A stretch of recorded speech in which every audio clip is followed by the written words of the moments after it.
बारिश का मौसम अभी अभी विदा हुआ था और शहर की गलियों में एक अजीब सी नमी बाकी रह गई थी, जैसे कोई पुरानी याद जो जाने का नाम न ले। भवानीपुर के एक शांत मोहल्ले में एक 2 मंजिला मकान की खिड़की से हल्की पीली रोशनी झांक रही थी। यही घर था व्योमकेश मित्र का, जासूस, तर्कशास्त्री और उसके शब्दों में सत्य का सेवक। व्योमकेश मित्र 35 साल का एक दुबला पतला आदमी था, जिसकी आंखों में एक अजीब सी चमक थी। वह चमक जो किसी चीज को देखते ही उसकी तह तक पहुंच जाती थी। वह अपने कमरे में बैठा एक पुरानी किताब पढ़ रहा था जब दरवाजे पर जोर से दस्तक हुई। कौन है इतनी रात को? उसने घड़ी की तरफ देखा। रात के 12:15 बज रहे थे। दरवाजा खोला तो सामने खड़ा था सत्येन, उसका पुराना दोस्त और साथी, जो एक स्थानीय अखबार जनमत में पत्रकार था। सत्येन का चेहरा पीला पड़ा हुआ था, सांस फूली हुई थी, जैसे वह दौड़ता हुआ आया हो। व्योमकेश, कालिका हवेली से खबर आई है, मृत्युंजय बाबू की हत्या हो गई। व्योमकेश की आंखों में चमक और तेज हो गई। मृत्युंजय राय, वही जमींदार जिनकी हवेली गंगा किनारे है? हाँ, वही। पुलिस अभी पहुंची भी नहीं है ठीक से। मुझे खबर मेरे एक सूत्र से मिली जो हवेली में नौकर है। बोला साहब का कमरा अंदर से बंद था और सुबह जब दरवाजा तोड़ा गया तो कमरे में मृत्युंजय बाबू की लाश थी, गले में एक पुराना बंगाली खंजर घुसा हुआ और कमरे की खिड़की दरवाजे सब अंदर से बंद। व्योमकेश ने अपनी कुर्सी से टोपी और कोट उठाया। एक बंद कमरे का रहस्य, सत्येन, यह तो वाकई दिलचस्प है। चलो वहीं चलते हैं। गाड़ी गंगा के किनारे किनारे चलती हुई कालिका हवेली की तरफ बढ़ रही थी। रास्ते में सत्येन ने जो जानकारी दी उसके मुताबिक मृत्युंजय राय कलकत्ता के जाने माने जमींदार थे, पुराने खानदान के। लेकिन हाल के सालों में उनका व्यापार डूबता जा रहा था। उनके 3 बेटे थे। बड़ा बेटा दिगेंद्र, जो हवेली के हिसाब किताब देखता था, मंझला बेटा विनोद, जो कलकत्ता में एक थिएटर कंपनी चलाता था, और सबसे छोटा बेटा अमरेश, जो अभी कॉलेज में पढ़ता था। इसके अलावा घर में मृत्युंजय बाबू की दूसरी पत्नी कमला देवी भी रहती थी। पहली पत्नी का स्वर्गवास 10 साल पहले हो चुका था। हवेली पहुंचते ही व्योमकेश ने देखा कि पुलिस अभी अभी पहुंची थी। इंस्पेक्टर रामनाथ, जो व्योमकेश को पहले से जानता था, उसे देखकर थोड़ा राहत महसूस करता दिखा। मित्र बाबू, अच्छा हुआ आप आ गए। यह मामला थोड़ा उलझा हुआ लग रहा है। बताइए इंस्पेक्टर साहब। मृत्युंजय बाबू का कमरा दूसरी मंजिल पर है। कल रात करीब 11 बजे वे अपने कमरे में गए। नौकर को बोला कि उन्हें डिस्टर्ब न किया जाए। सुबह जब उनका निजी सहायक चाय लेकर गया तो दरवाजा अंदर से बंद था। कोई जवाब नहीं आया तो दरवाजा तोड़ा गया। अंदर मृत्युंजय बाबू की लाश मिली। छाती में एक पुराना खंजर घुसा हुआ, जो घर की एक पुरानी वस्तु संग्रह से गायब था। कमरे की एक खिड़की है, वह भी अंदर से बंद, और दूसरा कोई रास्ता नहीं। समय मृत्यु का अंदाजा, डॉक्टर कह रहे हैं रात 1 से 2 बजे के बीच। व्योमकेश ऊपर की सीढ़ियों की तरफ बढ़ा। चलिए कमरा देखते हैं। कमरा एक बड़ा सा पुराने ढंग से सजा हुआ कमरा था। दीवारों पर पुराने तैलचित्र, एक भारी लकड़ी की अलमारी और एक बड़ा पलंग, जिस पर मृत्युंजय बाबू की लाश अभी भी पड़ी थी। छाती में खंजर, आंखें खुली हुई, चेहरे पर एक अजीब सा भाव, जैसे मृत्यु से पहले उन्होंने कुछ देखा हो जिसने उन्हें चौंका दिया हो। व्योमकेश ने बहुत बारीकी से कमरे का मुआयना करना शुरू किया। खिड़की बंद, कुंडी अंदर से लगी हुई। दरवाजा टूटा हुआ, लेकिन कुंडी का निशान बता रहा था कि वह भी अंदर से बंद था। फर्श पर कोई खास निशान नहीं। बिस्तर के पास एक छोटी मेज पर एक गिलास पानी, आधा पिया हुआ, और एक डायरी। यह डायरी? व्योमकेश ने पूछा। मृत्युंजय बाबू रोज रात को डायरी लिखते थे, इंस्पेक्टर रामनाथ ने बताया।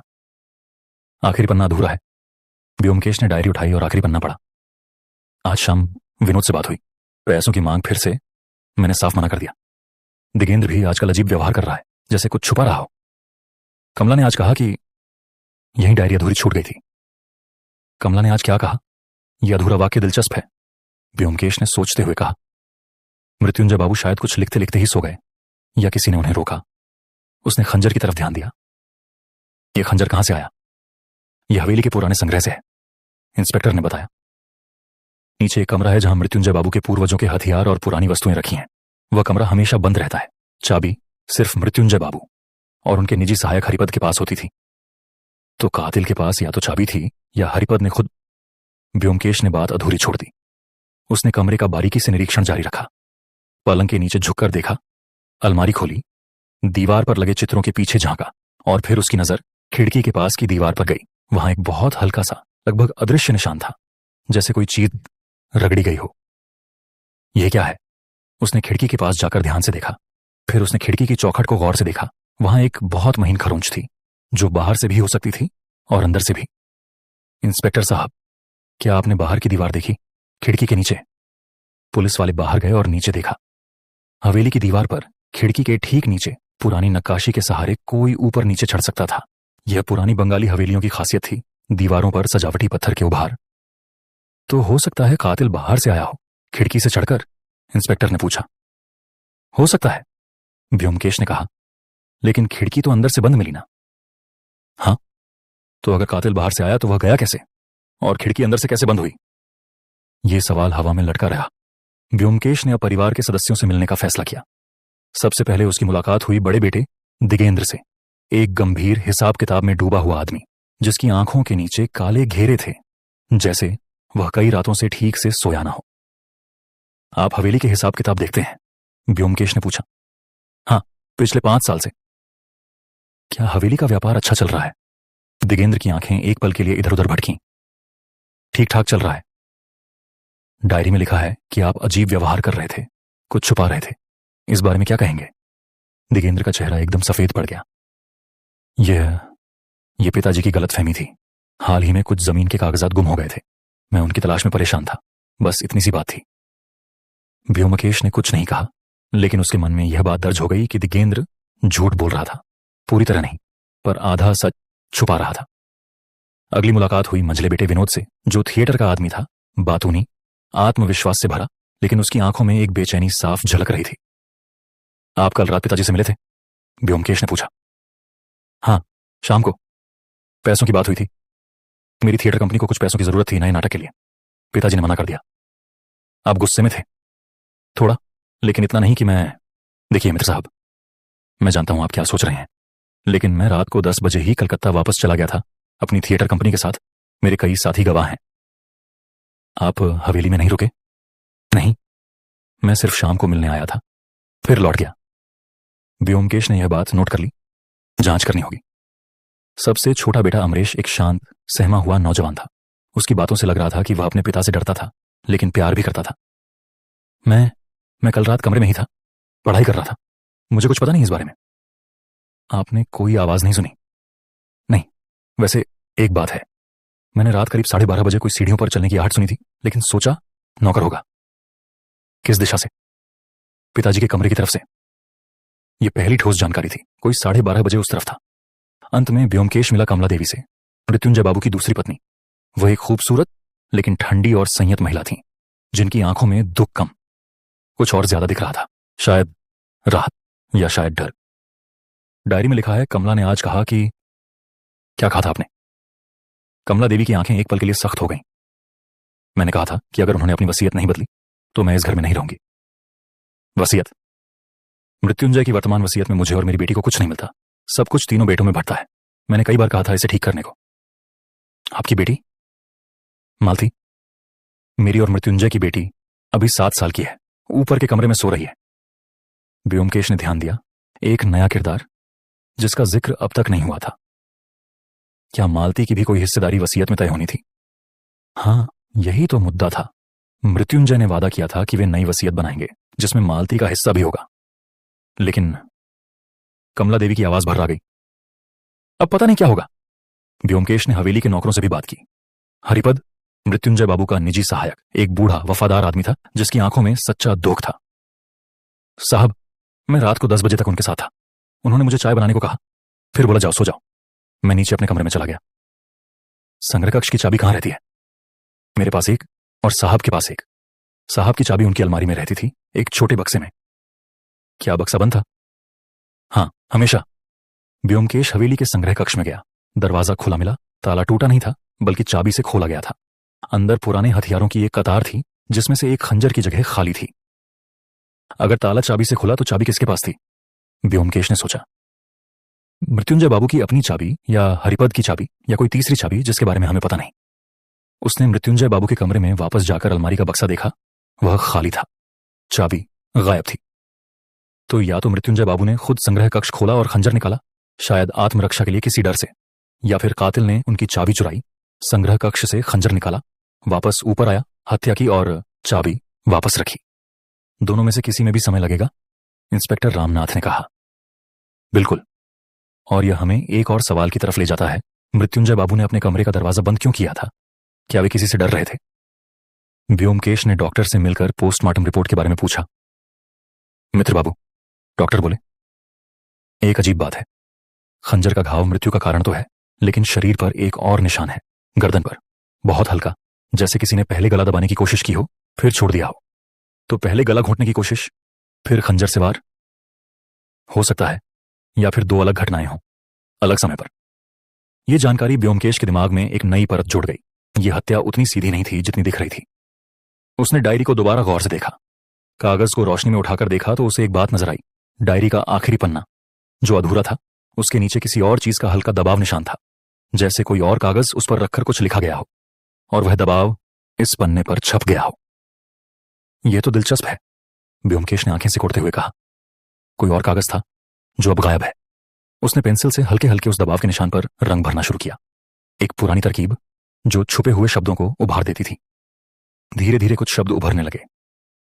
अगर मुझे कुछ हो जाए तो जान लेना कि बाकी शब्द साफ नहीं थे, लेकिन इतना काफी था। मृत्युंजय बाबू को अपनी जान का खतरा महसूस हो रहा था और उन्होंने कहीं एक चिट्ठी लिखी थी जो अब गायब है। शाम होते होते व्योमकेश ने अपनी जांच का दायरा और बढ़ाया। उसने पाया कि मृत्युंजय बाबू ने हाल ही में एक वकील से मुलाकात की थी, नई वसीयत बनाने के सिलसिले में। वकील का नाम था प्रबोध चटर्जी, जो शहर के दूसरे छोर पर रहता था। व्योमकेश और सत्येन प्रबोध चटर्जी से मिलने गए। हाँ, वकील ने बताया, मृत्युंजय बाबू पिछले हफ्ते मेरे पास आए थे। वे अपनी वसीयत बदलना चाहते थे। कमला देवी और उनकी बेटी मालती को भी हिस्सा देना चाहते थे, और साथ ही उन्होंने कहा था कि वे अपने बड़े बेटे दिगेंद्र का हिस्सा घटाना चाहते हैं। उन्हें शक था कि दिगेंद्र हवेली के हिसाब किताब में गड़बड़ी कर रहा है, पैसे इधर उधर कर रहा है। व्योमकेश की आंखें चमक उठीं। तो दिगेंद्र के पास एक मजबूत मकसद था। अगर नई वसीयत बन जाती तो उसे बहुत कुछ खोना पड़ता। बिल्कुल, लेकिन एक बात और है मित्र बाबू। मृत्युंजय बाबू ने मुझसे कहा था कि वे एक चिट्ठी लिख रहे हैं जिसमें वे अपने डर की वजह लिखेंगे, किसी और को दिखाने के लिए, अगर उन्हें कुछ हो जाए। उन्होंने वह चिट्ठी मुझे सौंपने का वादा किया था, लेकिन वे उससे पहले ही। वो चिट्ठी कभी आपके पास नहीं पहुंची? नहीं, यह तीसरा सुराग था, एक गायब चिट्ठी जो शायद पूरे रहस्य की कुंजी थी। रात होते होते व्योमकेश वापस हवेली पहुंचा। उसने फैसला किया कि वह रात हवेली में ही रुकेगा।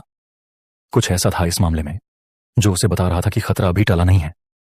रात के करीब 11 बजे जब हवेली में सन्नाटा छा गया, व्योमकेश चुपचाप हवेली के अलग अलग हिस्सों का मुआयना करने लगा। संग्रह कक्ष के पास से गुजरते हुए उसे एक हल्की सी आहट सुनाई दी। कोई अंदर था। उसने धीरे से दरवाजा धकेला। अंदर मोमबत्ती की धुंधली रोशनी में एक साया कुछ ढूंढ रहा था, अलमारियों में, पुरानी पेटियों में। कौन है वहां? व्योमकेश ने पूछा। साया चौंक कर पलटा। यह विनोद था, मंझला बेटा, जिसने कहा था कि वह रात 10 बजे ही कलकत्ता लौट गया था। तुमने तो कहा था तुम कलकत्ता चले गए थे। विनोद का चेहरा डर और शर्म से भर गया। मित्र साहब, मैं समझा सकता हूं। लेकिन इससे पहले कि वह कुछ कहता, हवेली में कहीं दूर से एक तेज चीख सुनाई दी, मालती के कमरे की दिशा से। व्योमकेश और विनोद दोनों दौड़ पड़े। मालती के कमरे में पहुंचते पहुंचते वहां भीड़ जमा हो चुकी थी।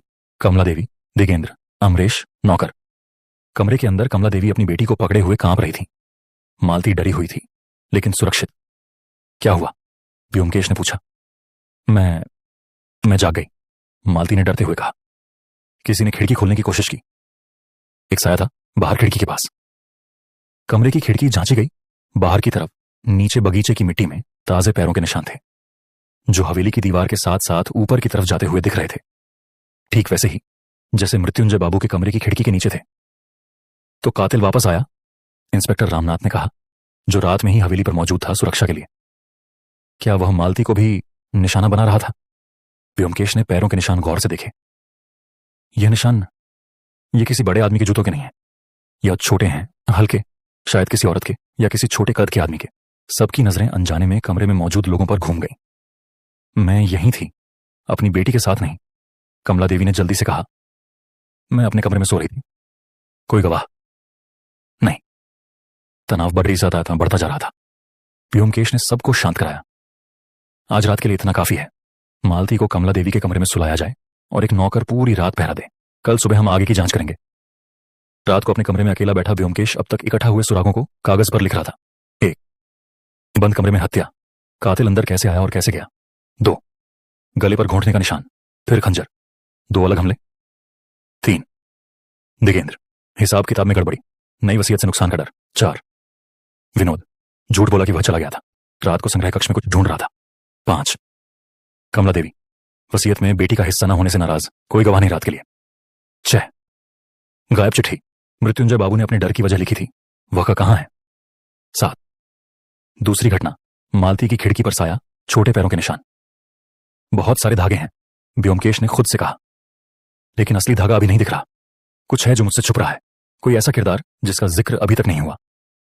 उसकी नजर खिड़की के बाहर गंगा की तरफ गई, जहां रात की धुंध में एक पुरानी घाट की छाया दिख रही थी। कल सुबह मुझे इस हवेली का पूरा इतिहास खंगालना होगा। मृत्युंजय बाबू का अतीत, उनकी पहली पत्नी की मृत्यु, और वह सब कुछ जो इस परिवार ने अब तक छुपाया है।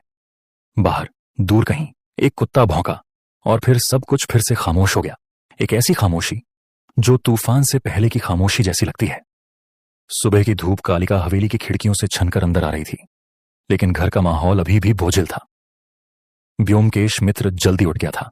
रात भर उसके दिमाग में सुरागों का एक जाल बुनता रहा, लेकिन कोई एक धागा ऐसा नहीं मिल रहा था जो सबको जोड़ सके। नाश्ते की मेज पर सत्येन पहले से बैठा था, अखबार पढ़ते हुए।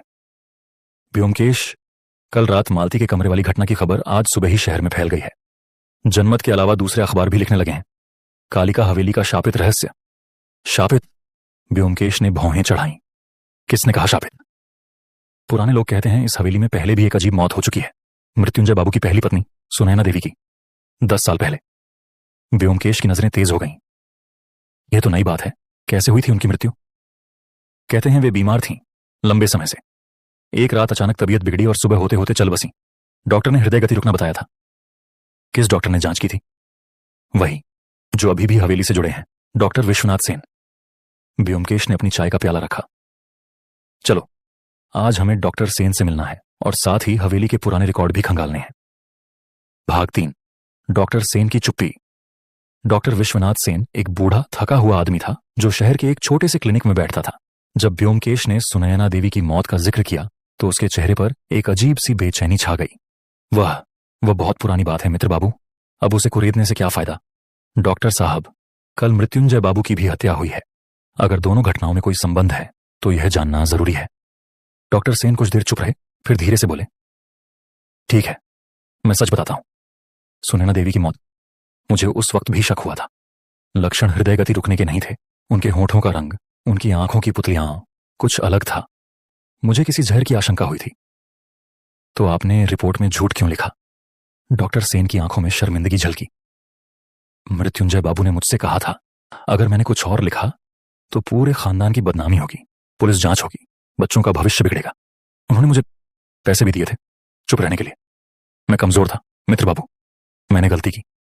आपको किस पर शक था? किसने झड़ दिया होगा? मुझे नहीं पता, लेकिन उस वक्त घर में एक और शख्स था, सुनैना देवी की एक दूर की रिश्तेदार जो उनकी देखभाल के लिए आई थी। उसका नाम था लीलावती। वह सुनैना देवी की मौत के कुछ ही दिनों बाद हवेली छोड़कर चली गई थी और फिर कभी वापस नहीं आई। व्योमकेश के लिए यह एक नया महत्वपूर्ण नाम था। लीलावती अभी कहां है, पता है? नहीं, मुझे नहीं पता, लेकिन हवेली के पुराने नौकर हरिपद को शायद पता हो, वह उस वक्त भी वहां था। हवेली वापस पहुंचकर व्योमकेश ने हरिपद से सीधे सवाल किया। बूढ़े नौकर का चेहरा एक पल के लिए डर से भर गया। लीलावती दीदी, आपको कैसे पता उनके बारे में? वह अभी कहां है हरिपद? हरिपद ने इधर उधर देखा, जैसे यह सुनिश्चित कर रहा हो कि कोई और सुन तो नहीं रहा। साहब, मैं आपको सच बताता हूं, लेकिन कृपया मृत्युंजय बाबू के बेटों को मत बताइएगा। लीलावती दीदी, वे सुनैना देवी की सगी बहन की बेटी थी। सुनैना देवी की मौत के बाद वे गांव चली गई थी अपने मायके, लेकिन हरिपद रुका। लेकिन उनका एक बच्चा भी था साहब, एक बेटा, और वह बच्चा वह मृत्युंजय बाबू का था। व्योमकेश की आंखों में एक चमक कौंधी। क्या मतलब? साहब, यह बात मैं सिर्फ इसलिए जानता हूं क्योंकि मैंने खुद देखा था। लीलावती दीदी और मृत्युंजय बाबू के बीच एक रिश्ता था सुनैना देवी की बीमारी के दिनों में। जब सुनैना देवी बिस्तर पर पड़ी थी तब लीलावती दीदी ही घर संभालती थी और साहब का ध्यान भी रखती थी। धीरे धीरे वह रिश्ता कुछ और बन गया। सुनैना देवी की मौत के कुछ महीनों बाद लीलावती दीदी गांव चली गईं और वहीं उन्होंने एक बेटे को जन्म दिया। क्या मृत्युंजय बाबू इस बेटे के बारे में जानते थे? हाँ साहब, वे हर महीने गांव पैसे भेजते थे गुप्त रूप से। मैं ही वह पैसा ले जाता था कभी कभी, लेकिन पिछले कुछ सालों से क्या, पिछले कुछ सालों से पैसे भेजने बंद हो गए थे। मृत्युंजय बाबू का व्यापार डूबता जा रहा था और उन्होंने कहा था कि अब वे इतना पैसा नहीं भेज सकते। मुझे लगता है इसी बात को लेकर पिछले महीने कोई हवेली आया था, एक अनजान जवान आदमी जो साहब से मिलने की जिद कर रहा था। साहब ने उसे दरवाजे से ही भगा दिया था। व्योमकेश का दिल तेज धड़कने लगा। यह एक बड़ा मोड़ था। उस जवान आदमी का नाम पता है? नहीं साहब, लेकिन वह लीलावती दीदी का बेटा हो सकता है। अब वह करीब 20-21 साल का होगा। भाग 4। गांव की तलाश। व्योमकेश ने तुरंत फैसला किया, उसे लीलावती और उसके बेटे के बारे में पता लगाना होगा। हरिपद से गांव का नाम पूछकर अगले दिन व्योमकेश और सत्येन ट्रेन से रवाना हुए, हुगली जिले के एक छोटे से गांव वासुदेवपुर की ओर। गांव पहुंचकर पूछताछ करने पर पता चला कि लीलावती नाम की एक महिला वाकई वहां रहती थी, लेकिन 3 साल पहले उसकी मृत्यु हो गई थी बीमारी से। उसका बेटा, जिसका नाम था नरेश, गांव छोड़कर कलकत्ता चला गया था, कहते हैं किसी प्रिंटिंग प्रेस में काम की तलाश में। नरेश कैसा दिखता था? व्योमकेश ने गांव के एक बूढ़े आदमी से पूछा, जो लीलावती को अच्छी तरह जानता था। लंबा चौड़ा जवान था, गोरा रंग, आंखें बिल्कुल। बूढ़ा आदमी रुका, याद करते हुए। आंखें बिल्कुल राय परिवार जैसी थीं, तीखी नाक, ऊंचा माथा। गांव में सब जानते थे कि वह किसका बेटा है, हालांकि खुलकर कोई कुछ नहीं कहता था। क्या नरेश जानता था कि उसका असली बाप कौन है? हां, लीलावती ने मरने से पहले उसे सब सच बता दिया था।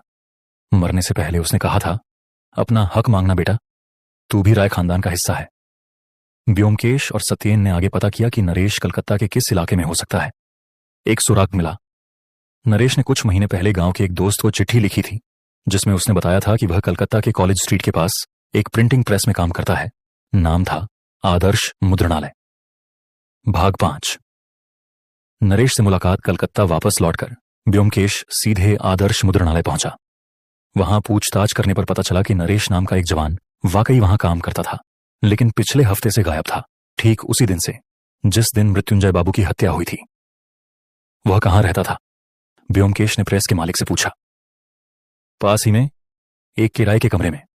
मैं पता बता सकता हूं। नरेश के कमरे पर पहुंचकर व्योमकेश और सत्येन ने दरवाजा खटखटाया। कोई जवाब नहीं आया। मकान मालकिन ने बताया कि नरेश 3 दिन से नहीं दिखा। दरवाजा खोलकर अंदर देखा तो कमरा साधारण था। एक चारपाई, एक छोटी मेज, कुछ किताबें। मेज पर एक डायरी पड़ी थी और उसके पन्नों में व्योमकेश को कुछ ऐसा मिला जिसने पूरे मामले को एक नया मोड़ दे दिया। डायरी में नरेश ने लिखा था, आज मैंने आखिरकार हिम्मत जुटाकर मृत्युंजय राय से मिलने का फैसला किया। मैं उनका बेटा हूं, चाहे वे माने या न माने। मुझे अपना हक चाहिए, सिर्फ पैसा नहीं, पहचान भी। अगर वे नहीं मानेंगे तो मैं अखबारों में सब कुछ छपवा दूंगा। पूरा कलकत्ता जान जाएगा कि राय खानदान की असली सच्चाई क्या है। एक और पन्ने पर लिखा था, आज हवेली गया, साहब ने मुझे दरवाजे से भगा दिया, नौकरों के सामने अपमानित किया, लेकिन मैंने साफ कह दिया, या तो वे मुझे मेरा हक दें या मैं सब कुछ उजागर कर दूंगा। उन्होंने कहा सोचकर बताएंगे। मुझे उनसे रात को मिलने बुलाया है, चुपके से, ताकि कोई और न जान पाए। तारीख देखी गई। यह डायरी की आखिरी एंट्री थी और तारीख वही थी जिस रात मृत्युंजय बाबू की हत्या हुई थी। तो नरेश उस रात हवेली गया था, सत्येन ने कहा, उत्साह और चिंता के मिले जुले भाव के साथ। व्योमकेश, क्या नरेश ही कातिल है? व्योमकेश की आंखों में गहरी सोच थी। यह बहुत आसान लग रहा है सत्येन, बहुत ही आसान। जब कोई मामला इतनी आसानी से सुलझता दिखे तब मुझे शक होने लगता है। मतलब यह कि हो सकता है नरेश उस रात हवेली गया हो सकता है मृत्युंजय बाबू से उसकी मुलाकात भी हुई हो, लेकिन क्या यह जरूरी है कि उसी ने हत्या की, या फिर कोई और चाहता था कि हम यही सोचें? भाग 6। तीसरा किरदार। नरेश की तलाश जारी रही, लेकिन वह कहीं नहीं मिल रहा था। व्योमकेश ने इंस्पेक्टर रामनाथ से कहकर शहर के सभी थानों में उसकी तलाश करवाई। इस बीच व्योमकेश हवेली वापस गया और दिगेंद्र से सीधा सवाल किया, क्या तुम नरेश नाम के किसी आदमी को जानते हो? दिगेंद्र का चेहरा तुरंत बदल गया, गुस्सा, डर और शर्म का मिलाजुला भाव। हाँ, मैं जानता हूं। पिताजी ने मुझे बताया था कई साल पहले। एक नाजायज बेटा। मैंने उसे कभी नहीं देखा था, अभी हाल तक। हाँ, पिछले महीने वो हवेली आया था पिताजी से मिलने। मैंने उसे देखा लेकिन बात नहीं की। पिताजी बहुत परेशान हो गए थे उस दिन के बाद से। क्या तुम्हें पता था कि हत्या की रात नरेश हवेली आया था? दिगेंद्र चौंका। नहीं, मुझे कुछ नहीं पता इस बारे में। व्योमकेश ने ध्यान से दिगेंद्र के चेहरे को पढ़ा। यह डर सच्चा लग रहा था, लेकिन कुछ और भी था इसमें, कोई और राज, जो अभी बाहर नहीं आया था। दिगेंद्र, मुझे लगता है तुम अब भी कुछ छुपा रहे हो। हिसाब किताब की गड़बड़ी के बारे में क्या? वकील ने बताया कि तुम्हारे पिता तुम्हारी वजह से नई वसीयत बनवाना चाहते थे। दिगेंद्र की आंखों में आंसू आ गए। ठीक है, मैं सच बताता हूं। हाँ, मैंने कुछ पैसे इधर उधर किए थे। जुए में हार गया था, बहुत बड़ी रकम। मैंने सोचा हवेली के हिसाब से थोड़े थोड़े पैसे लेकर वापस भर दूंगा, कोई नहीं जानेगा। लेकिन पिताजी को पता चल गया। वे बहुत गुस्सा हुए थे। मुझे डर था कि अगर नई वसीयत बनी तो मैं बर्बाद हो जाऊंगा। सिर्फ पैसे का मामला नहीं, बदनामी का भी। क्या तुम हत्या की रात मृत्युंजय बाबू के कमरे में गए थे? दिगेंद्र रुका, फिर धीरे से बोला। हाँ, मैं गया था। रात करीब 11:30 बजे। मैंने दरवाजा खटखटाया, पिताजी से माफी मांगने और बात करने। लेकिन लेकिन लेकिन जब मैं वहां पहुंचा, दरवाजे के बाहर से मुझे अंदर आवाजें सुनाई दी। पिताजी किसी और से बात कर रहे थे, गुस्से में। मैंने सोचा कोई और मेहमान है, इसलिए मैं वापस अपने कमरे में चला गया, ये सोचकर कि सुबह बात करूंगा। किससे बात हो रही थी, कोई अंदाजा है? आवाज मर्दाना थी, जवान, शायद वही नरेश। लेकिन एक बात और थी। दिगेंद्र ने आवाज धीमी कर दी। मुझे एक और आवाज भी सुनाई दी, दूर से, जैसे कोई सीढ़ियों से नीचे भाग रहा हो। मैं समझ नहीं पाया उस वक्त, लेकिन अब सोचता हूं। क्या शायद कोई और भी था हवेली में उस रात, जो छुपकर सब देख सुन रहा था। भाग 7, छिपा हुआ गवाह व्योमकेश ने अब हवेली के हर कोने की तलाशी लेने का फैसला किया, खासकर उन जगहों की जहां से कोई छुपकर मृत्युंजय बाबू के कमरे को देख या सुन सकता था। हवेली की बनावट पुरानी थी, गलियारे टेढ़े मेढ़े और कई जगह छोटे छोटे झरोखे थे जो हवा और रोशनी के लिए बनाए गए थे। मृत्युंजय बाबू के कमरे के ठीक ऊपर एक अटारी थी जो बहुत कम इस्तेमाल होती थी, पुराना सामान रखने के लिए। व्योमकेश वहां चढ़ा और पाया कि अटारी के फर्श में एक पुराना झरोखा था जो सीधे नीचे के कमरे में हवा के लिए बनाया गया था। बंगाल की पुरानी हवेलियों में ऐसे झरोखे आम थे ताकि गर्मी में हवा का आवागमन बना रहे। झरोखे से नीचे झांकते हुए व्योमकेश साफ देख सकता था कि नीचे मृत्युंजय बाबू के कमरे का बिस्तर कहां था। अगर कोई यहां छुपा होता, उसने सोचा, तो वह सब कुछ देख और सुन सकता था जो नीचे हो रहा था। फर्श पर धूल में उसे कुछ हल्के निशान मिले, जैसे कोई हाल ही में यहां बैठा या लेटा हो। और एक कोने में एक छोटी सी चीज पड़ी थी, एक बटन, चमकीला, स्त्रियों के ब्लाउज में लगने वाला। एक औरत, व्योमकेश ने बुदबुदाया। एक औरत यहां छुपी थी उस रात। उसने बटन को ध्यान से देखा। यह कोई साधारण बटन नहीं था, बल्कि एक खास डिजाइन का, जो शायद किसी खास दर्जे की सिलाई से पहचाना जा सकता था। नीचे आकर व्योमकेश ने घर की सभी महिलाओं के कपड़ों की जांच का इशारा किया। हालांकि सीधे तौर पर पूछना मुश्किल था। उसने कमला देवी से बात करते हुए ध्यान से उनके ब्लाउज के बटन देखे, मेल नहीं खाया। फिर उसकी नजर गई घर की एक और स्त्री पर, जिसका जिक्र अब तक बहुत कम हुआ था, सुधा, अमरेश की मंगेतर, जो पिछले कुछ हफ्तों से हवेली में मेहमान की तरह रह रही थी, शादी की तैयारियों के सिलसिले में। सुधा एक शांत, सुंदर लड़की थी, लेकिन उसकी आंखों में हमेशा एक अनकही बेचैनी रहती थी। व्योमकेश ने उससे बात करने का फैसला किया। सुधा जी, आप हत्या की रात कहां थी? मैं अपने कमरे में थी, सो रही थी। क्या आप जानती हैं अटारी के बारे में, ऊपर मृत्युंजय बाबू के कमरे के ठीक ऊपर? सुधा का चेहरा एक पल के लिए पीला पड़ गया। अटारी? नहीं, मुझे नहीं पता उसके बारे में ज्यादा। व्योमकेश ने जेब से वो बटन निकाला। ये बटन अटारी में मिला है। क्या यह आपके किसी कपड़े का है?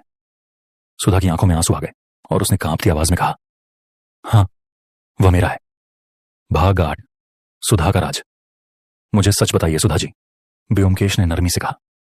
आप उस रात अटारी में क्यों थी? आपने क्या देखा? सुधा कुछ देर रोती रही, फिर धीरे धीरे बोलना शुरू किया। मित्र साहब, मैं आपको सब सच बताती हूं, लेकिन कृपया अमरेश को मत बताइएगा, अभी नहीं।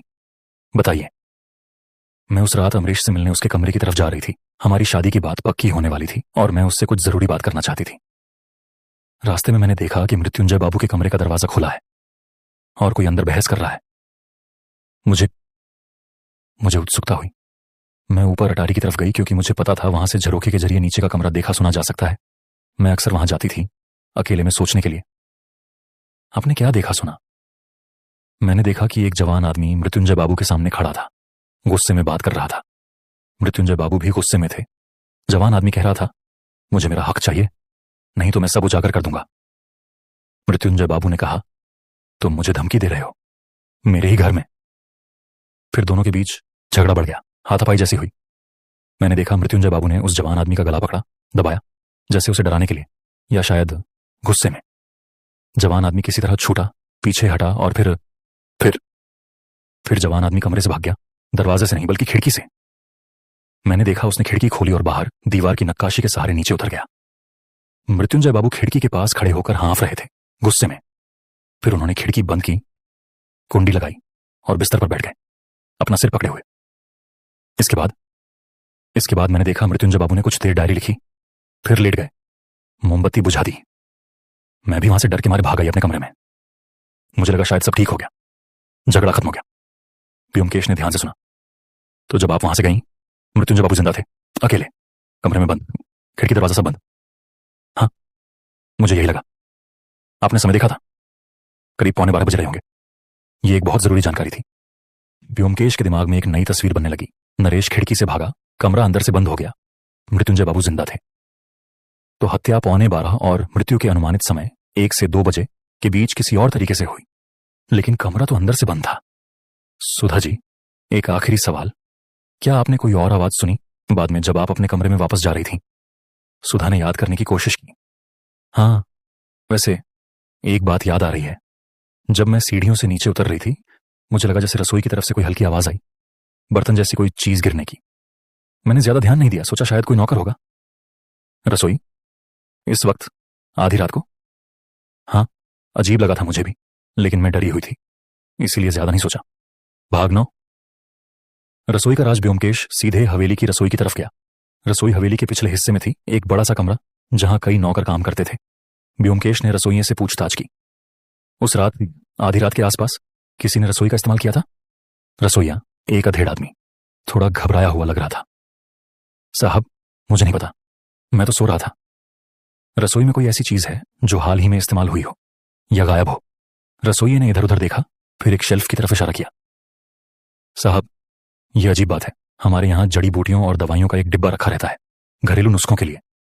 उसमें एक शीशी थी, नींद की दवा की, जो डॉक्टर सेन ने कभी मृत्युंजय बाबू के लिए दी थी जब उन्हें अनिद्रा की शिकायत थी। वह शीशी अब खाली है, जबकि उसमें काफी दवा बची हुई थी। व्योमकेश की आंखों में चमक आ गई। नींद की दवा। अब सारी तस्वीर धीरे धीरे साफ होने लगी थी। अगर किसी ने मृत्युंजय बाबू को नींद की दवा दी हो, शायद पानी के गिलास में मिलाकर, जो हमने बिस्तर के पास देखा था, तो वे गहरी नींद में चले गए होंगे, इतनी गहरी कि उन्हें पता ही नहीं चला जब कातिल कमरे में आया। लेकिन साहब, इंस्पेक्टर रामनाथ ने कहा, जो साथ आ गया था, कमरा तो अंदर से बंद था। अगर मृत्युंजय बाबू ने खुद खिड़की दरवाजा बंद किया, नींद की दवा के बाद कातिल अंदर कैसे आया? व्योमकेश मुस्कुराया, एक ऐसी मुस्कान जो किसी गहरे रहस्य के करीब पहुंचने पर आती है। इंस्पेक्टर साहब, यही तो असली पहेली है, और मुझे लगता है मैं जानता हूं इसका जवाब। लेकिन मुझे एक बार फिर उस कमरे में जाना होगा, बहुत बारीकी से देखने के लिए। कुछ है जो हम सब बार बार देख रहे हैं, लेकिन देख नहीं पा रहे। शाम ढलने लगी थी और कालिका हवेली पर एक बार फिर सन्नाटा छाने लगा था, लेकिन इस बार व्योमकेश मित्र के दिमाग में सच्चाई की एक धुंधली तस्वीर बनने लगी थी, जो जल्द ही पूरी तरह साफ होने वाली थी। रात का खाना खत्म होते होते व्योमकेश एक बार फिर मृत्युंजय बाबू के कमरे में पहुंचा, इस बार अकेला, ताकि बिना किसी बाधा के हर कोने को गौर से देख सके। सत्येन बाहर बरामदे में इंतजार कर रहा था। व्योमकेश ने कमरे के बीचों बीच खड़े होकर आंखें बंद की और मन ही मन पूरी घटना को दोबारा जीने की कोशिश की। 11:15 बजे नरेश खिड़की से भागा। मृत्युंजय बाबू ने खिड़की बंद की, कुंडी लगाई, कुछ देर डायरी लिखी, फिर लेट गए। लेकिन गिलास में नींद की दवा किसने मिलाई और कब? उसने आंखें खोली और बिस्तर के पास की मेज की तरफ गया। पानी का गिलास आधा पिया हुआ। अगर नींद की दवा गिलास में मिलाई गई थी, उसने सोचा, तो यह पहले से ही, नरेश के आने से पहले भी हो सकता था। मृत्युंजय बाबू हर रात यह पानी पीते थे। कोई भी जिसे उनकी आदत पता हो, पहले से गिलास में दवा मिला सकता था। यह एक अहम बिंदु था। इसका मतलब था कि दवा मिलाने वाला जरूरी नहीं कि रात को कमरे में मौजूद रहा हो। यह पहले से शाम को भी हो सकता था, जब कमरा खुला था और नौकर वहां पानी रखने आते थे। व्योमकेश ने खिड़की की तरफ ध्यान दिया। उसने बहुत बारीकी से कुंडी का मुआयना किया। यह एक पुराने जमाने की लोहे की कुंडी थी, जो खिड़की के बीचों बीच अंदर की तरफ लगी थी। उसने कुंडी को कई बार खोला बंद किया, उसकी बनावट को समझने की कोशिश करते हुए। फिर उसकी नजर खिड़की के फ्रेम पर गई। वहां कुंडी के ठीक ऊपर लकड़ी में एक बहुत महीन, लगभग अदृश्य सा छेद था, जो शायद किसी कील के निशान जैसा लग रहा था, लेकिन बहुत ताजा। यह क्या है? व्योमकेश ने अपनी जेब से एक आवर्धक शीशा निकाला और ध्यान से देखा। छेद बहुत छोटा था, लेकिन साफ था, जैसे किसी पतली सुई या तार को वहां से गुजारा गया हो। उसके दिमाग में एक पुरानी तरकीब कौंधी, कुछ ऐसी तरकीबें जो जासूसी उपन्यासों में पड़ी थीं, बंद कमरों के रहस्यों में। अगर खिड़की के बाहर से एक धागा या तार बांधकर कुंडी को अंदर से खींचकर बंद किया जाए और फिर बाहर से धागे को खींचकर निकाल लिया जाए। उसने कुंडी की जांच और गहराई से की। कुंडी के छेद में बहुत बारीकी से देखने पर उसे एक दो रेशे मिले, बिल्कुल पतले, जैसे मजबूत धागे या पतली रस्सी के। तो यही तरकीब थी। व्योमकेश बुदबुदाया। कातिल ने खिड़की से हत्या के बाद बाहर निकलकर कुंडी में पहले से बंधे धागे को खींचकर कुंडी को अंदर से बंद कर दिया और फिर धागे को खिड़की के किनारे से खींचकर पूरी तरह निकाल लिया। लेकिन एक सवाल अब भी बाकी था। दरवाजे की कुंडी भी अंदर से बंद थी। क्या वही तरकीब वहां भी इस्तेमाल हुई?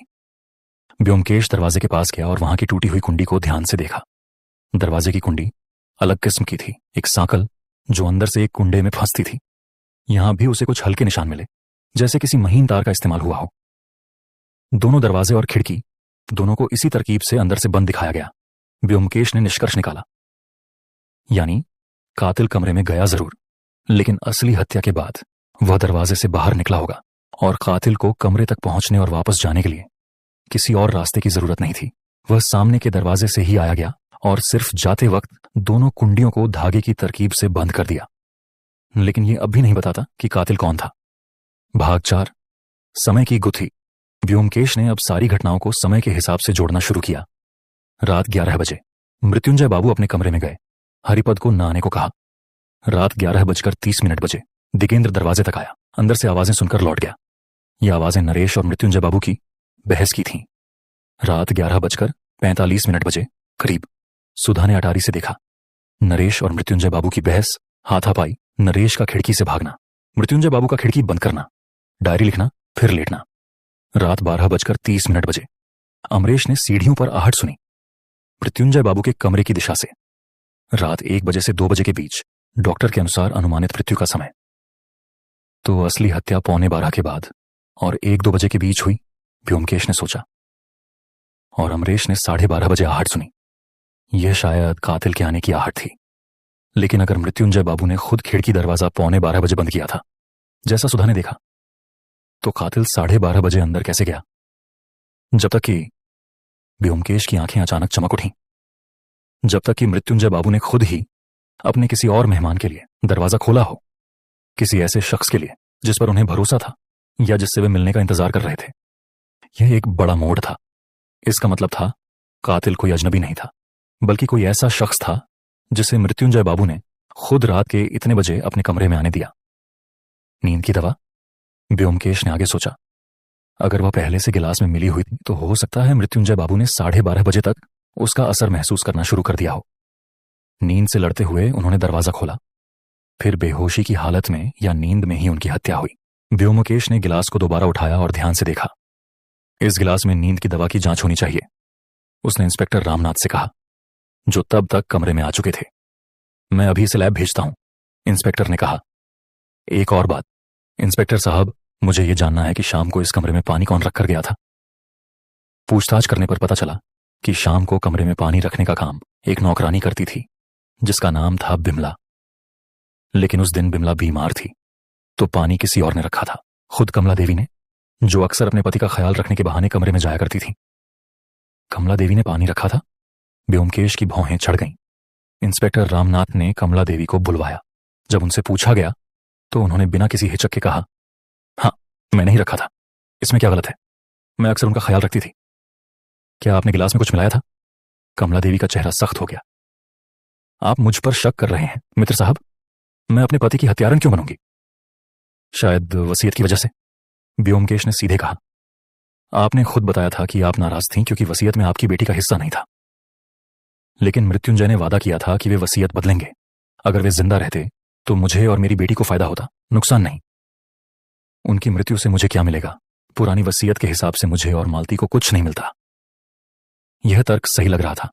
अगर पुरानी वसीयत अभी भी लागू है तो कमला देवी और मालती को कुछ नहीं मिलेगा, तो उनके लिए मृत्युंजय बाबू को मारने का कोई सीधा फायदा नहीं था, बल्कि नुकसान ही था। जब तक कि, व्योमकेश ने सोचा, जब तक कि नई वसीयत पहले ही बन चुकी हो और किसी को इसकी जानकारी हो। उसने वकील प्रबोध चटर्जी से दोबारा बात करने का फैसला किया। भाग 6। वकील का दूसरा राज वकील साहब, ब्योमकेश ने सीधे पूछा जब वह दोबारा प्रबोध चटर्जी के दफ्तर पहुंचा। क्या मृत्युंजय बाबू ने नई वसीयत पर दस्तखत किए थे हत्या से पहले? वकील की आंखों में एक हिचक दिखी। मित्र बाबू, यह गोपनीय जानकारी है, लेकिन चूंकि यह हत्या का मामला है, हाँ, मृत्युंजय बाबू ने हत्या से 2 दिन पहले नई वसीयत पर दस्तखत कर दिए थे, मेरे दफ्तर में 2 गवाहों के सामने। नई वसीयत में क्या था? कमला देवी और मालती को हवेली का 1/3 हिस्सा और नकद रकम। दिगेंद्र का हिस्सा काफी घटा दिया गया था, उसकी हिसाब किताब की गड़बड़ी की वजह से। विनोद और अमरेश का हिस्सा वैसा ही रहा। और नरेश?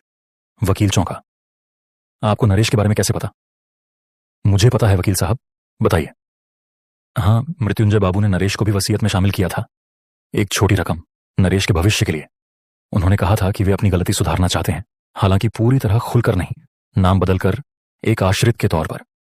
व्योमकेश के मन में एक नई तस्वीर उभरने लगी। तो अगर नई वसीयत लागू है तो मृत्युंजय बाबू की मृत्यु से किसे फायदा होगा और किसे नुकसान? कमला देवी और मालती को फायदा, उन्हें पहली बार हिस्सा मिलेगा। दिगेंद्र को नुकसान, उसका हिस्सा घट गया। विनोद और अमरेश को कोई खास फर्क नहीं, और नरेश को भी थोड़ा फायदा, हालांकि कम। क्या इस नई वसीयत के बारे में परिवार के सभी सदस्यों को पता था? नहीं मित्र बाबू, मृत्युंजय बाबू ने साफ कहा था कि वे इसे गुप्त रखना चाहते हैं जब तक वे खुद परिवार को न बताएं। मुझे नहीं लगता किसी को पता था, सिवाय शायद उनके निजी सहायक हरिपद के। मृत्युंजय बाबू उन पर बहुत भरोसा करते थे और अक्सर उन्हें अपनी निजी बातें बताते थे। व्योमकेश सीधे हवेली वापस गया और हरिपद से आमने सामने बात की। हरिपद, क्या तुम्हें पता था कि मृत्युंजय बाबू ने नई वसीयत बनाई थी? हरिपद की आंखों में डर साफ झलक रहा था। साहब, हाँ मुझे पता था। साहब ने खुद मुझे बताया था। वसीयत बनाने के बाद मुझसे कहा था कि यह राज रखूं जब तक वे खुद परिवार को न बताएं। क्या तुमने यह बात किसी और को बताई? हरिपद कुछ देर चुप रहा, फिर उसकी आंखों में आंसू आ गए। साहब, मैंने गलती की। दिगेंद्र बाबू ने एक दिन मुझसे बहुत जोर देकर पूछा था कि साहब वकील के पास क्यों गए थे, क्या नई वसीयत बन रही है?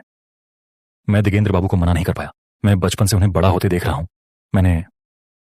मैंने उन्हें सच बता दिया कि हां, नई वसीयत बन चुकी है और उसमें उनका हिस्सा घटाया गया है। व्योमकेश की आंखें सिकुड़ गईं। कब बताया था यह? हत्या से 1 दिन पहले साहब। अब तस्वीर बिल्कुल साफ होने लगी थी। दिगेंद्र को पता था कि नई वसीयत उसके खिलाफ है। यह उसके लिए हत्या का एक मजबूत मकसद बन गया, क्योंकि अगर उसके पिता जिंदा रहते तो वह नई वसीयत के हिसाब से बहुत कुछ खो देता। लेकिन अगर पिता की हत्या हो जाती और नई वसीयत को किसी तरह गायब कर दिया जाता या अमान्य साबित कर दिया जाता, तो पुरानी वसीयत लागू हो जाती, जिसमें दिगेंद्र का हिस्सा ज्यादा था। वकील साहब, व्योमकेश ने फोन पर पूछा जब वह दोबारा दफ्तर पहुंचा, नई वसीयत की मूल प्रति कहां है? मेरे पास, तिजोरी में, सुरक्षित। अच्छा हुआ, इसे किसी को मत दीजिएगा, चाहे कोई भी मांगे। उस रात व्योमकेश ने फिर से हवेली में रुकने का फैसला किया, इस बार पूरी सतर्कता के साथ। उसे यकीन था कि कातिल अभी भी कुछ अधूरा काम पूरा करने की कोशिश करेगा। शायद वह गायब चिट्ठी ढूंढना जिसका जिक्र मृत्युंजय बाबू की डायरी में था। रात के करीब 1 बजे व्योमकेश ने चुपचाप हवेली के गलियारों में गश्त लगानी शुरू की। उसे संग्रह कक्ष के पास फिर से हल्की आहट सुनाई दी।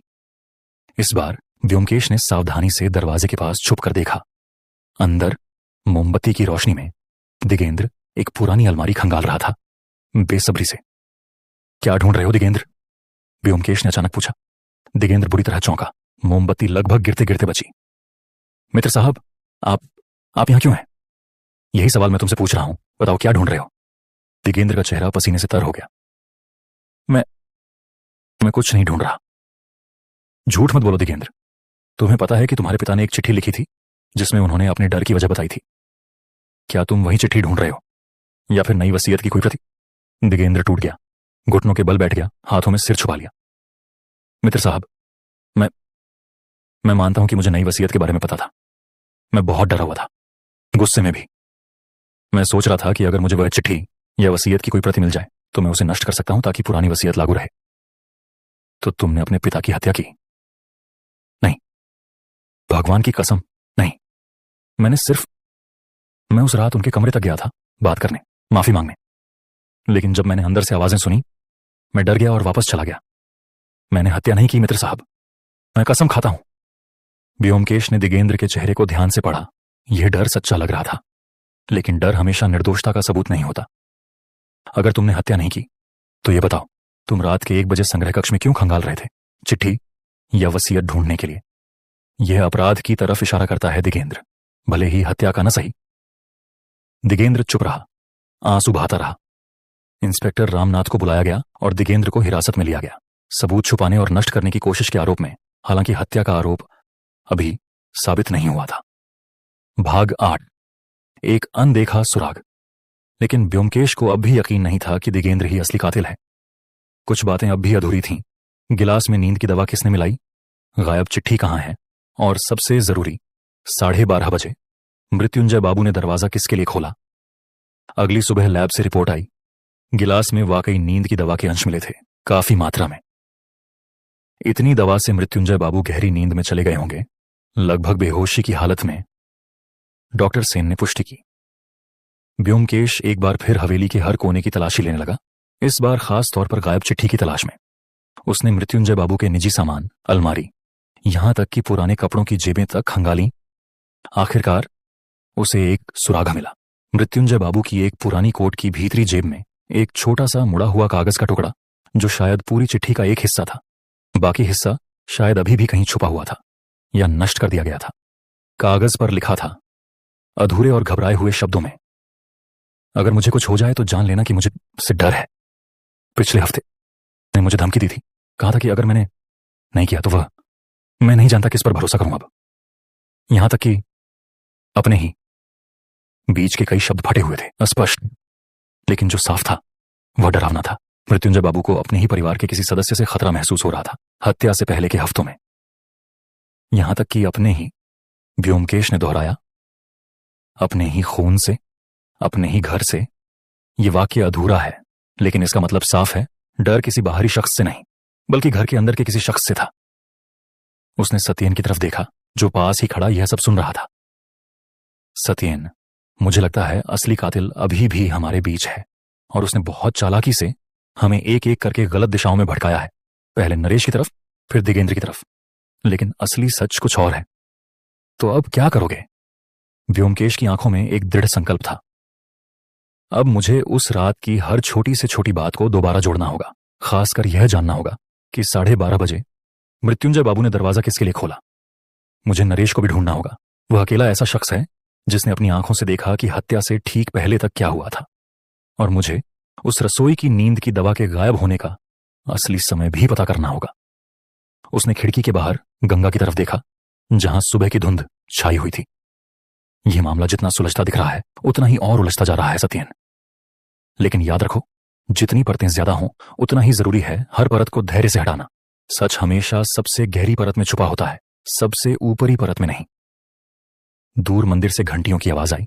सुबह की आरती शुरू हो चुकी थी, लेकिन कालिका हवेली में अभी भी रात का साया बाकी था, एक ऐसा साया जो जल्द ही अपना सबसे बड़ा राज उगलने वाला था। 3 दिन बीत चुके थे और नरेश अब भी लापता था। इंस्पेक्टर रामनाथ ने शहर के हर थाने में उसकी तलाश का आदेश दे रखा था, लेकिन कोई सुराग नहीं मिल रहा था। ब्योमकेश को यकीन था कि नरेश या तो डर के मारे छुपा हुआ है, या फिर वह भी किसी बड़े खतरे में है। ब्योमकेश ने सत्येन से कहा, जब दोनों सुबह की चाय पी रहे थे, अगर असली कातिल यह जानता है कि नरेश ने हत्या की रात मृत्युंजय बाबू से मुलाकात की थी, तो नरेश एक खतरनाक गवाह बन जाता है, ऐसा गवाह जो शायद बहुत कुछ जानता हो। उसी वक्त हरिपद हड़बड़ाया हुआ कमरे में आया। साहब, एक खबर आई है। गंगा के किनारे घाट के पास एक लाश मिली है, पानी में तैरती हुई। ब्योमकेश और सत्येन तुरंत घटनास्थल की तरफ भागे। घाट पर पहले से पुलिस जमा थी। पानी से निकाली गई लाश एक जवान आदमी की थी, लंबा चौड़ा, गोरा रंग, तीखी नाक, ऊंचा माथा, बिल्कुल वैसा ही जैसा गांव के बूढ़े आदमी ने नरेश का वर्णन किया था। यह नरेश है, ब्योमकेश ने गंभीरता से कहा। डॉक्टर सेन को बुलाया गया जांच के लिए। मौत डूबने से नहीं हुई, उन्होंने कुछ देर बाद बताया। फेफड़ों में पानी नहीं है, जितना डूबने से होना चाहिए। सिर के पिछले हिस्से पर एक गहरी चोट है, किसी भारी कुंद चीज से मारा गया है। मुझे लगता है इसे मारने के बाद पानी में फेंका गया ताकि यह डूबने की मौत लगे। मृत्यु का समय कम से कम 2 दिन पहले। ब्योमकेश की आंखों में गहरी चिंता झलकी। यानी हत्या की रात के अगले दिन ही नरेश को भी मार दिया गया था। कातिल जानता था कि नरेश एक खतरनाक गवाह है और उसने उसे चुप कराने का फैसला किया। नरेश की जेब से एक चीज मिली जो पानी में भीगने के बावजूद बची रह गई थी। एक छोटी सी चमड़े की डायरी, अलग वाली, जो शायद उसने अपने साथ रखी थी। इसके पन्ने पानी से खराब हो गए थे, लेकिन कुछ पंक्तियां अभी भी पढ़ी जा सकती थीं। व्योमकेश ने बहुत सावधानी से पन्ने पलटे। एक पन्ने पर हल्के धुंधले शब्दों में लिखा था, हवेली से भागते वक्त खिड़की से नीचे उतरते हुए मैंने किसी को बगीचे में देखा, छुप कर खड़ा। मैं ठीक से पहचान नहीं पाया, अंधेरा बहुत था, लेकिन आगे के शब्द धुल चुके थे, लेकिन कुछ और शब्द दिखाई दिए, बहुत मुश्किल से। आवाज पहचान गया मैं। यह वही आवाज थी जो बाकी सब कुछ पानी में मिट चुका था। तो नरेश ने किसी को बगीचे में देखा था, हत्या की रात, और वह आवाज से पहचान गया था। व्योमकेश ने कहा, इसी वजह से उसे चुप कराया गया, वह जानता था कातिल कौन है। व्योमकेश हवेली वापस गया और बगीचे की तरफ ध्यान केंद्रित किया। वही जगह जहां मालती के कमरे की खिड़की के नीचे पैरों के निशान मिले थे और जो मृत्युंजय बाबू के कमरे की खिड़की के नीचे से भी जुड़ता था। अगर नरेश ने बगीचे में किसी को देखा था हत्या की रात, व्योमकेश ने सोचा, तो शायद वह शख्स वहां इसलिए था क्योंकि वह भी मृत्युंजय बाबू के कमरे की तरफ जाने की तैयारी में था। शायद खिड़की के रास्ते से, दरवाजे से नहीं। उसने बगीचे का बारीकी से मुआयना किया। दीवार की नक्काशी, जो ऊपर चढ़ने के लिए इस्तेमाल हो सकती थी, बगीचे के एक खास कोने से शुरू होती थी, जहां पुराने पेड़ों की छाया थी, छुपने के लिए एक आदर्श जगह। वहां एक पेड़ के नीचे व्योमकेश को कुछ मिला। एक जली हुई सिगरेट की बट, आधी बुझी हुई, जमीन में दबी हुई। यह एक खास किस्म की सिगरेट थी, महंगी विदेशी ब्रांड, जो आमतौर पर आम आदमी नहीं पीता। ये कौन पीता है इस घर में? व्योमकेश ने हरिपद से पूछा। हरिपद ने सोचते हुए कहा, साहब, ये तो विनोद बाबू की पसंदीदा सिगरेट है, वे हमेशा यही मंगवाते हैं, कलकत्ता से। व्योमकेश के दिमाग में विनोद का चेहरा उभरा। मंझला बेटा, थिएटर का आदमी, जिसने झूठ बोला था कि वह हत्या की रात 10 बजे ही कलकत्ता लौट गया था, लेकिन व्योमकेश ने खुद उसे रात को संग्रह कक्ष में पकड़ा था। विनोद अभी कहाँ है? व्योमकेश ने पूछा। वे कल शाम से हवेली में ही हैं साहब, अपने कमरे में। व्योमकेश सीधे विनोद के कमरे की तरफ गया। दरवाजा खटखटाने पर विनोद ने खोला। उसका चेहरा थका हुआ, आंखों के नीचे काले घेरे। मित्र साहब, क्या हुआ? विनोद, मुझे तुमसे कुछ जरूरी सवाल पूछने हैं। पहला, तुम रात को संग्रह कक्ष में क्या ढूंढ रहे थे, उस रात जब मैंने तुम्हें पकड़ा था? विनोद ने एक गहरी सांस ली, जैसे लंबे समय से एक बोझ ढो रहा हो। मित्र साहब, मैं सच बताता हूं, मैं वहां पिताजी की पुरानी चीजों में कुछ ढूंढ रहा था। एक पुराना हार जो हमारी मां का था, असली मां का, सुनैना देवी का। मुझे लगा शायद वो वहीं कहीं रखा होगा। मैं उसे बेचना चाहता था, अपनी थिएटर कंपनी के लिए पैसे जुटाने के लिए। मुझे शर्म है इस बात को मानने में, लेकिन यही सच है। क्या तुमने हार पाया? नहीं, नहीं मिला। व्योमकेश ने अब दूसरा सवाल पूछा। विनोद, क्या तुम हत्या की रात कलकत्ता गए ही नहीं थे? क्या तुम हवेली में ही रुके थे, बगीचे में? विनोद का चेहरा एकदम पीला पड़ गया। आपको कैसे पता? बताओ विनोद, सच बताओ, वरना यह बात तुम्हारे खिलाफ बहुत बुरी तरह जाएगी। विनोद कुछ देर चुप रहा, फिर टूट गया, बिस्तर पर बैठकर सिर पकड़ लिया। ठीक है, मैं सच बताता हूं। मैं कलकत्ता नहीं गया था उस रात। मैं बगीचे में था, एक पेड़ के नीचे, सिगरेट पीते हुए। मैं पिताजी से फिर से पैसों की बात करने का इरादा बना रहा था, अकेले में, बिना किसी और के सामने। मैं इंतजार कर रहा था कि घर में सब सो जाए, फिर मैं चुपके से पिताजी के कमरे में जाऊंगा, खिड़की के रास्ते से, ताकि कोई देख ना सके। क्या तुमने बगीचे में किसी और को देखा? विनोद की आंखों में डर की एक चमक आई। हाँ, मैंने देखा। मैंने एक जवान आदमी को खिड़की से नीचे उतरते देखा, वही जो शायद नरेश था। हालांकि उस वक्त मुझे नहीं पता था कौन है। वह बहुत जल्दी में था, डरा हुआ लग रहा था। वह दीवार से नीचे उतरा और बगीचे के दूसरे छोर से भाग गया, पीछे के दरवाजे की तरफ। इसके बाद तुमने क्या किया? मैं थोड़ी देर वहीं रहा, सोचता रहा कि यह कौन था। फिर मैंने देखा कि मृत्युंजय बाबू के कमरे की बत्ती कुछ देर के लिए जली, फिर बुझ गई। मुझे लगा शायद वे सो गए। मैंने सोचा अब मैं जाकर बात करने की कोशिश करूं, लेकिन तभी मैंने एक और चीज देखी। विनोद की आवाज कांप उठी। मैंने देखा कि कोई और, एक साया, हवेली की तरफ से बगीचे में आया, पीछे के दरवाजे से नहीं, बल्कि अंदर से, शायद रसोई के रास्ते से। वह साया धीरे धीरे दीवार की नक्काशी की तरफ बढ़ा और ऊपर चढ़ने लगा, बिल्कुल उसी रास्ते से जिससे नरेश उतरा था। व्योमकेश का दिल तेज धड़कने लगा। क्या तुमने पहचाना? कौन था वह साया? विनोद ने सिर हिलाया, असमंजस में। अंधेरा बहुत था मित्र साहब, लेकिन कद काठी से वह छोटे कद का था। मुझे लगा शायद कोई औरत हो या कोई दुबला पतला आदमी। तुम्हें डर नहीं लगा? लगा, बहुत डर लगा। मैं वहां से चुपचाप खिसक गया, अपने कमरे की तरफ, अंदर के रास्ते से।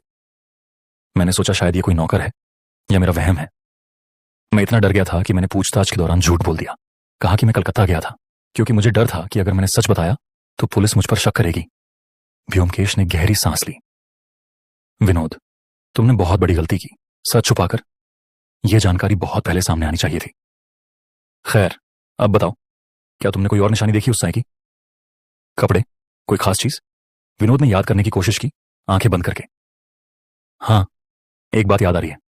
जब वह साया दीवार पर चढ़ रहा था, चांद की हल्की रोशनी में मुझे उसके हाथ में कुछ चमकता दिखा। शायद कोई चूड़ी या कंगन। चूड़ी? व्योमकेश की आंखों में एक नई चमक आई। यानी यह पक्का किसी औरत का साया था। भाग 6, घर की औरतें। अब व्योमकेश के सामने घर की सभी औरतों पर शक की सुई घूम गई। कमला देवी, सुधा और यहां तक कि नौकरानियां शोभी। लेकिन सुधा को तो व्योमकेश पहले ही अटारी में देख चुका था, उस वक्त जब नरेश और मृत्युंजय बाबू की बहस हो रही थी। सुधा ने खुद बताया था कि वह 11:15 के करीब अपने कमरे लौट गई थी। क्या वह वापस बगीचे में जा सकती थी 12:30 बजे?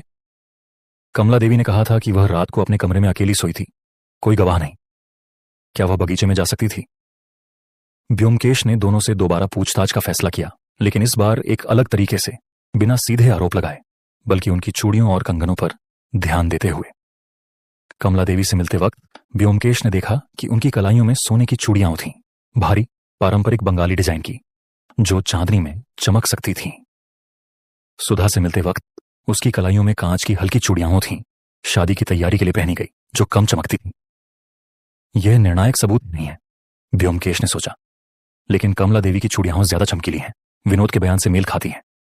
फिर भी व्योमकेश जानता था कि सिर्फ इस आधार पर किसी को कातिल नहीं ठहराया जा सकता। उसे और पुख्ता सबूत चाहिए था। उसने रसोई की तरफ फिर से रुख किया, इस विचार के साथ कि अगर कमला देवी रसोई के रास्ते बगीचे में गई थीं, तो शायद रसोई में कोई सबूत हो। रसोइये से पूछताछ करने पर उसे एक नई जानकारी मिली। साहब, अब जब आप पूछ रहे हैं तो मुझे याद आया, उस रात, बहुत देर रात, मैंने कमला मेम साहब को रसोई के पास देखा था। मैं पानी पीने उठा था और उन्हें रसोई से बगीचे की तरफ जाते देखा। मैंने सोचा शायद उन्हें नींद नहीं आ रही, टहलने निकली है।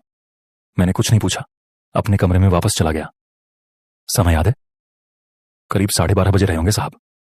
यह ठीक वही समय था जब अमरेश ने सीढ़ियों पर आहट सुनी थी और जब विनोद ने साया देखा था। व्योमकेश अब कमला देवी के सामने सीधे इस सबूत के साथ खड़ा हुआ। कमला देवी, रसोइये ने आपको उस रात 12:30 बजे रसोई से बगीचे की तरफ जाते देखा था।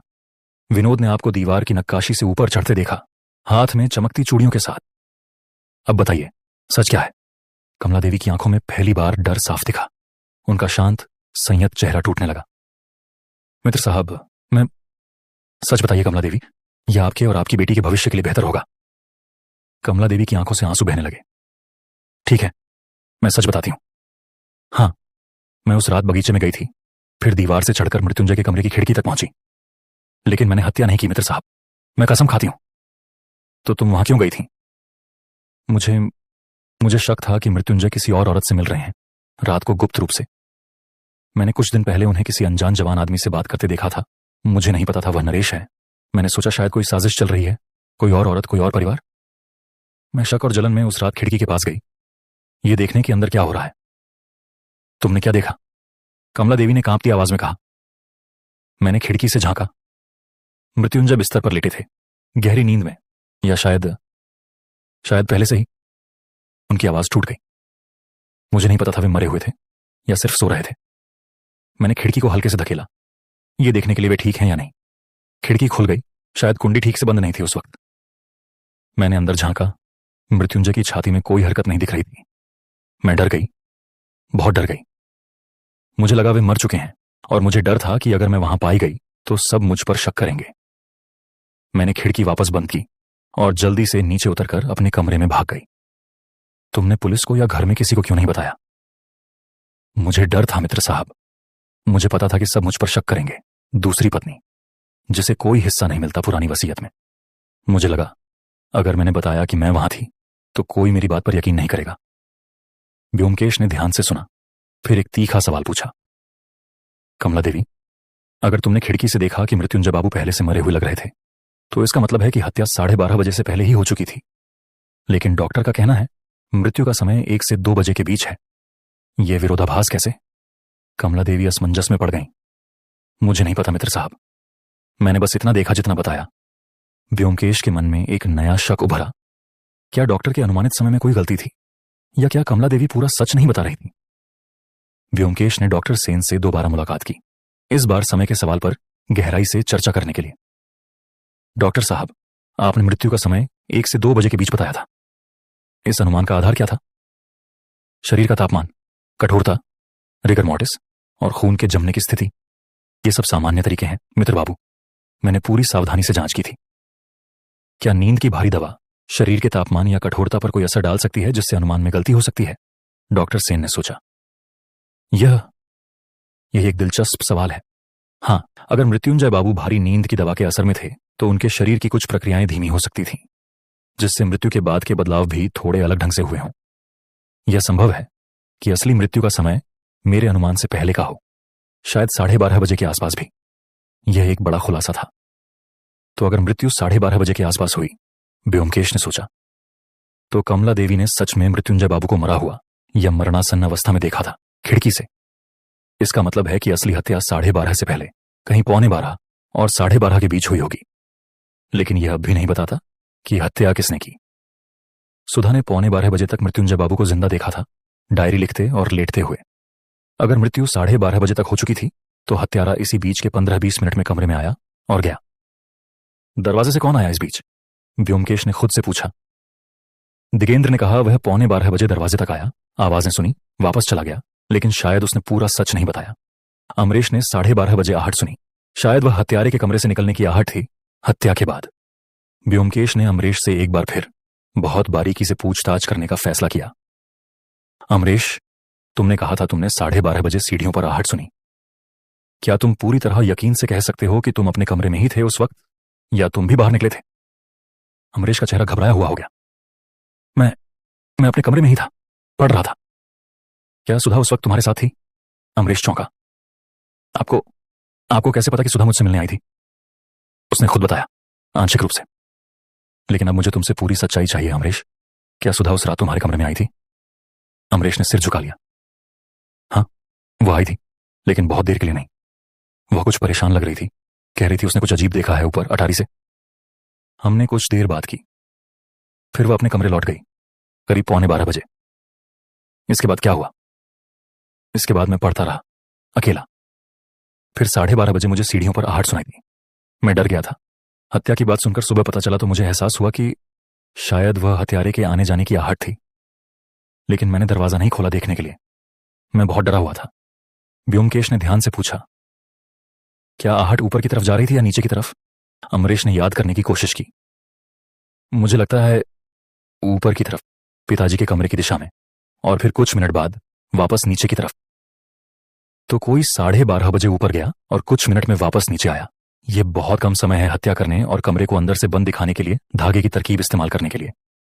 जब तक कि व्योमकेश की आंखों में एक नई सोच कौंधी। जब तक कि हत्यारा पहले से तैयार होकर न गया हो, धागा पहले से बांधकर, वार करने का सही तरीका पहले से सोचकर। यह किसी जल्दबाजी में किए गए अपराध जैसा नहीं लगता, बल्कि सुनियोजित लगता है। भागाड़, योजना का सुराग। व्योमकेश ने अब इस एंगल से सोचना शुरू किया। अगर हत्या सुनियोजित थी, धागे की तरकीब पहले से सोची गई थी, नींद की दवा पहले से गिलास में मिलाई गई थी, तो हत्यारे को यह सब पहले से पता होना चाहिए था। 1. मृत्युंजय बाबू की रोज रात पानी पीने की आदत। 2. संग्रह कक्ष में खंजर की मौजूदगी और चाबी की जगह। 3. खिड़की दरवाजे की कुंडी की बनावट ताकि धागे की तरकीब काम कर सके। 4. मृत्युंजय बाबू की नई वसीयत के बारे में जानकारी। यह जानकारी किसके पास हो सकती है? व्योमकेश ने सोचा। हरिपद के पास, वह घर का हर कोना जानता है। दिगेंद्र के पास, उसे वसीयत के बारे में हरिपद से पता चला था, लेकिन दिगेंद्र अभी हिरासत में है और नरेश की हत्या उसके हिरासत में जाने के बाद भी हुई। तो नरेश की हत्या किसी और ने की, जो अभी भी आजाद है। यह एक महत्वपूर्ण बिंदु था। नरेश की हत्या इस बात का सबूत थी कि असली कातिल अभी भी बाहर था, दिगेंद्र की गिरफ्तारी के बावजूद। तो दिगेंद्र शायद निर्दोष है, कम से कम हत्या के मामले में, व्योमकेश ने निष्कर्ष निकाला। वह सिर्फ सबूत छुपाने का दोषी है, चिट्ठी और वसीयत ढूंढने की कोशिश का। व्योमकेश ने अब कमला देवी और हरिपद पर ध्यान केंद्रित किया। दोनों के पास घर की गहरी जानकारी थी और दोनों को नई वसीयत के बारे में पता था। कमला देवी को सीधे मृत्युंजय बाबू से, हरिपद को साहब के भरोसे से। लेकिन कमला देवी का मकसद कमजोर था। नई वसीयत उसके फायदे में थी तो उसे मृत्युंजय बाबू को मारने की क्या जरूरत थी, जब तक कि कोई और वजह न हो जो अभी तक सामने नहीं आई थी। और हरिपद एक वफादार बूढ़ा नौकर जिसका मृत्युंजय बाबू की मृत्यु से कोई सीधा फायदा नहीं दिखता, लेकिन क्या उसके पास कोई छुपा हुआ मकसद हो सकता है? मुझे हरिपद के अतीत के बारे में और गहराई से जानना होगा, व्योमकेश ने फैसला किया। और मुझे यह भी पता करना होगा कि हत्या की रात 12:30 से 1 बजे के बीच हर शख्स कहां था, पूरी बारीकी से, मिनट दर मिनट। बाहर शाम ढल रही थी और कालिका हवेली पर एक बार फिर अंधेरा छाने लगा था। व्योमकेश जानता था कि सच्चाई बहुत करीब है, बस एक आखिरी परत बाकी थी जो पूरी कहानी को उलट देने वाली थी। रात गहरी हो चुकी थी, लेकिन व्योमकेश मित्र के कमरे की बत्ती अभी भी जल रही थी। मेज पर कागजों का ढेर लगा था, हर गवाह का बयान, हर समय, हर छोटी सी बात, सब कुछ एक क्रम में लिखा हुआ। व्योमकेश घंटों से इन कागजों को घूर रहा था, जैसे किसी पहेली के आखिरी टुकड़े को ढूंढ रहा हो। सत्येन कमरे में आया, 2 कप चाय लेकर। व्योमकेश, इतनी रात तक क्या सोच रहे हो? सत्येन, मैं एक बात पर अटका हुआ हूं। हर सुराग हमें किसी न किसी परिवार के सदस्य की तरफ ले जाता है, लेकिन हर बार जब हम करीब पहुंचते हैं कोई नई बात सामने आकर उस शक को कमजोर कर देती है। दिग्गेंद्र का मकसद मजबूत था, लेकिन नरेश की हत्या के वक्त वह हिरासत में था। कमला देवी बगीचे में थी, लेकिन उन्होंने मृत्युंजय बाबू को पहले से मरा हुआ देखा। नई वसीयत में उनका फायदा था तो मकसद कमजोर है। विनोद झूठा था, लेकिन उसकी कहानी हर बार सच निकली जांच करने पर। तो फिर कौन? व्योमकेश ने चाय का घूंट लिया, अपनी आंखें बंद की। सत्येन, मुझे एक चीज बार बार परेशान कर रही है, वह गायब चिट्ठी का टुकड़ा। यहां तक कि अपने ही हम सबने मान लिया कि इसका मतलब है परिवार का कोई खून का रिश्तेदार, लेकिन क्या यह जरूरी है? तो और क्या हो सकता है? अपना सिर्फ खून के रिश्ते से नहीं बनता सत्येन। कोई ऐसा शख्स भी हो सकता है जिस पर मृत्युंजय बाबू ने सालों तक भरोसा किया हो, जो परिवार जैसा ही करीबी रहा हो, लेकिन खून का रिश्तेदार ना हो। सत्येन के चेहरे पर उलझन थी। मतलब? व्योमकेश उठ खड़ा हुआ, खिड़की के पास गया, बाहर अंधेरे में देखने लगा। सत्येन, मुझे कुछ बातें दोबारा जोड़नी है। पहली, सुनैना देवी की मौत 10 साल पहले संदिग्ध हालात में, जिसे डॉक्टर सेन ने दबा दिया। दूसरी, डॉक्टर सेन का इस पूरे परिवार से इतना गहरा जुड़ाव इतने सालों से। तीसरी, नरेश की डायरी में लिखा था कि उसने बगीचे में किसी को देखा भागते वक्त और आवाज से पहचान गया। चौथी, नींद की दवा जो रसोई से गायब हुई, वह दवा डॉक्टर सेन ने ही मृत्युंजय बाबू को दी थी कभी। व्योमकेश पलटा, उसकी आंखों में एक दृढ़ निश्चय था। सत्येन, मुझे लगता है हमें डॉक्टर सेन से एक बार फिर बहुत गहराई से बात करनी होगी, इस बार सुनैना देवी की मौत के बारे में। अगली सुबह व्योमकेश और इंस्पेक्टर रामनाथ डॉक्टर सेन के क्लिनिक पहुंचे। डॉक्टर सेन उस दिन कुछ ज्यादा ही थके हुए लग रहे थे, जैसे रात भर सोए ना हो। डॉक्टर साहब, व्योमकेश ने सीधे शुरुआत की, मुझे सुनैना देवी की मौत के बारे में कुछ और जानना है। आपने कहा था आपको जहर का शक था, क्या आपने कभी पता लगाने की कोशिश की किस तरह का जहर हो सकता था? डॉक्टर सेन की आंखों में एक पल के लिए घबराहट कौंधी, फिर वे संभल गए। मित्र बाबू, मैंने पहले ही बता दिया था जो जानता था, मुझे नहीं पता किस तरह का जहर था। अजीब बात है, व्योमकेश ने कहा, अपनी आवाज में एक हल्की सी तल्खी के साथ, क्योंकि आप एक अनुभवी डॉक्टर हैं और अगर आपको जहर का शक हुआ था तो आपने जरूर कुछ लक्षण देखे होंगे जो आपको किसी खास दिशा में ले गए हों। डॉक्टर सेन चुप रहे। व्योमकेश ने आगे बढ़कर एक और सवाल पूछा, डॉक्टर साहब, क्या आप सुनैना देवी को अच्छी तरह जानते थे? मेरा मतलब है एक डॉक्टर मरीज के रिश्ते से बढ़कर। यह सवाल जैसे किसी तीर की तरह लगा। डॉक्टर सेन का चेहरा एकदम सफेद पड़ गया, उनके हाथ कांपने लगे। आप क्या कहना चाहते हैं मित्र बाबू? मैं सिर्फ पूछ रहा हूं डॉक्टर साहब, लेकिन आपकी प्रतिक्रिया खुद ही बहुत कुछ बता रही है। डॉक्टर सेन कुर्सी पर लगभग गिर पड़े, उनका शरीर कांप रहा था। कमरे में एक लंबी भारी खामोशी छा गई। इंस्पेक्टर रामनाथ ने सतर्कता से डॉक्टर सेन को देखा, हाथ अपनी बेल्ट के पास रखे। आखिरकार डॉक्टर सेन ने अपना सिर उठाया, उनकी आंखों में 10 साल का दर्द, अपराध बोध और अब एक अजीब सी राहत झलक रही थी, जैसे कोई बहुत भारी बोझ आखिरकार उतारने वाला हो। हाँ, उन्होंने धीमी टूटी हुई आवाज में कहा, मैं सुनैना से प्यार करता था, बहुत सालों से। जब मृत्युंजय राय उसकी बीमारी के दिनों में उसका ख्याल भी नहीं रखते थे, बाहर की औरतों में डूबे रहते थे, तब मैं ही था जो रोज उसे देखने जाता था, उसकी तकलीफ कम करने की कोशिश करता था। धीरे धीरे वह सिर्फ डॉक्टर मरीज का रिश्ता नहीं रहा। क्या सुनैना देवी भी आपसे प्यार करती थी? हाँ, मुझे लगता है वे भी करती थी, लेकिन वह एक असहाय प्यार था मित्र बाबू। वह मृत्युंजय की पत्नी थी, बीमार थी, कहीं जा नहीं सकती थी, और मृत्युंजय मृत्युंजय उसे तड़पते देखकर भी बेपरवाह रहता था, अपनी नई मेहरबानी लीलावती में डूबा हुआ। व्योमकेश की आंखों में गहरी समझ थी। तो आपने क्या किया डॉक्टर साहब? डॉक्टर सेन के आंसू बहने लगे। भगवान मुझे माफ करें, मैंने सुनैना को उसकी तकलीफ से मुक्त कर दिया। वह बहुत दर्द में थी मित्र बाबू, आखिरी दिनों में, और वह खुद भी। एक रात उसने मुझसे कहा था, विश्वनाथ, अगर तुम मुझसे सच में प्यार करते हो तो मुझे इस दर्द से आजाद कर दो। मैं कमजोर पड़ गया। मैंने उसे एक ऐसी दवा दी, ज्यादा मात्रा में, जिससे वह शांति से चली गई, बिना तकलीफ के। यह हत्या नहीं थी मित्र बाबू, ये दया थी, प्यार था। लेकिन कानून की नजर में यह हत्या है डॉक्टर साहब, मुझे पता है। इसीलिए मैंने रिपोर्ट में झूठ लिखा, हृदय गति रुकना बताया। मृत्युंजय ने भी मुझसे कभी सीधे नहीं पूछा। शायद उसे भी अंदाजा था कुछ गड़बड़ है, लेकिन वह भी नहीं चाहता था कि सच बाहर आए। बदनामी से बचने के लिए हम दोनों ने एक दूसरे को चुप रहने में मदद की 10 साल तक। तो अब बताइए डॉक्टर साहब, व्योमकेश ने आगे बढ़ते हुए कहा, पिछले कुछ हफ्तों में क्या बदला? मृत्युंजय बाबू को अचानक आप पर शक क्यों हुआ? डॉक्टर सेन ने गहरी सांस ली। जब नरेश हवेली आया अपना हक मांगने, तो उसने मृत्युंजय को कुछ ऐसा बताया जिसने सब कुछ बदल दिया। नरेश की मां लीलावती मरने से पहले नरेश को कुछ बातें बता गई थी। उसने बताया था कि सुनैना देवी की मौत से पहले उसने एक बार सुनैना को मुझसे बात करते सुना था, जब लीलावती हवेली में नई नई आई थी। सुनैना ने मुझसे कहा था कि वह तकलीफ से मुक्ति चाहती है। लीलावती ने यह बात सालों तक अपने पास रखी, लेकिन मरने से पहले नरेश को बता दी, शायद यह सोचकर कि यह जानकारी नरेश के काम आ सकती है, राय परिवार पर दबाव बनाने के लिए। तो नरेश ने यह जानकारी मृत्युंजय बाबू को बताई। हाँ, जब मृत्युंजय ने उसे भगाने की कोशिश की, नरेश ने धमकी दी, या तो मुझे मेरा हक दो या मैं यह राज बाहर लाऊंगा कि तुम्हारी पहली पत्नी की मौत में डॉक्टर सेन का हाथ था और तुमने उसे दबाया। यह सुनकर मृत्युंजय बहुत परेशान हो गया। उसने मुझे बुलाया, सीधे पूछा, क्या यह सच है? क्या हुआ जब उसने पूछा? मैंने शुरू में इनकार किया, लेकिन मृत्युंजय समझदार आदमी था। उसने मेरी आंखों में सच पढ़ लिया। उसने कहा, विश्वनाथ, 10 साल तक मैंने यह राज अपने साथ ढोया, सिर्फ इसलिए क्योंकि मैं खुद भी दोषी महसूस करता था। मैंने सुनैना की परवाह नहीं की, उसकी तकलीफ को नजरअंदाज किया। लेकिन अब नरेश की धमकी के बाद मुझे डर है कि यह राज सबके सामने आ जाएगा और मेरी बदनामी के साथ साथ तुम्हारी जिंदगी भी बर्बाद हो जाएगी।